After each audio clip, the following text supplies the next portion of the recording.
জামাতের ক্ষমতায় আসলে কি হবে বা আজকের আলোচ্য বিষয়ের আলোকে উত্তর দিতে চাই। গণ অভ্যুত্থানের পরই আমাদের অনেক রাজনৈতিক দলের কাছে সংস্কারের একটা আকর্ষণীয় মডেল হয়ে গেছে মনে হচ্ছে আফগানিস্তান। আমরা বিশ্বের অন্য দেশগুলো বাদ দিয়ে আফগানিস্তানের দিকে বেশি মনোযোগী হয়ে পড়েছি। আপনি যেটা বললেন যে জামাত ইসলাম বলছে যে তাদের ফরমাল যে আমরা 3টি বিষয়ে গুরুত্ব দেব, শিক্ষা, সামাজিক ন্যায় বিচার এবং দুর্নীতি। এটা কিন্তু একটা পজিটিভ দিক। আমাদের এখানে আসলেই একটা দুর্নীতি বিরোধী রাজনীতিক সংস্কার উদ্যোগ দরকার, সামাজিক ন্যায় বিচারও জরুরি এবং শিক্ষার ক্ষেত্রেও সংস্কার দরকার। শিক্ষাকে আমাদের গুণগতভাবে অনেক উন্নত করা উচিত। কিন্তু মুশকিল হলো যে জামাত ইসলাম সম্পর্কে জনগণের অন্য কনসার্নগুলো আছে। রাজনৈতিক দল হিসেবে তারা ওইটা বলছে বটে, কিন্তু মানুষ ভাবছে যে জামাত আসলে এখানে শরিয়া শাসন হবে, যেটা আপনিও বললেন, অনেক জামাতের অনেক নেতা টকশোতে সেটা বলেছেন। এখন শরিয়া শাসন মানে একটা ধর্মভিত্তিক শাসন, ধর্মতান্ত্রিক রাষ্ট্র কাঠামো গড়ার ব্যাপার।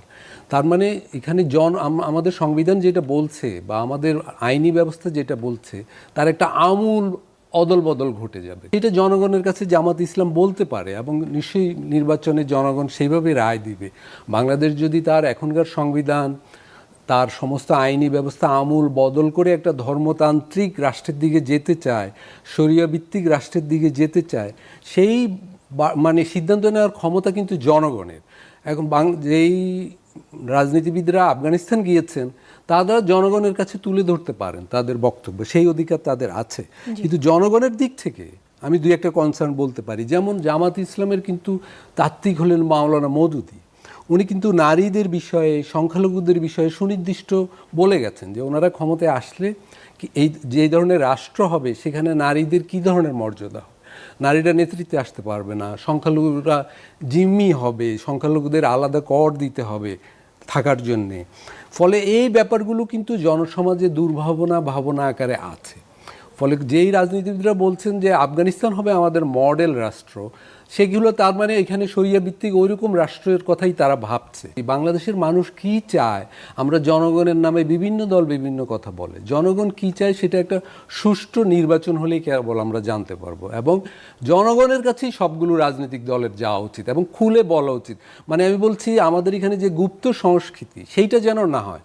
একটা রাজনৈতিক দল সত্যিকার অর্থে কী চায় জনগণের সামনে সেটাই তুলে ধরা উচিত, নির্বাচনী ম্যানিফেস্টোতে সেটাই থাকা উচিত এবং সেই অনুযায়ী জনগণের সিদ্ধান্ত নেওয়ার সুযোগ দেওয়া উচিত। আমি এখানে মনে করি যে আমরা বলছি একটা, করছি একটা। দেখুন, আওয়ামী লীগ যখন 15 বছর আগে নির্বাচনে অংশ নিয়েছিল তারা কিন্তু 15 বছর যা করেছে সেটা বলেনি, তারা অন্য কিছু বলে ম্যানিফেস্টোতে ছিল। ম্যানিফেস্টোর পরে ধারে কাছেও যায়নি।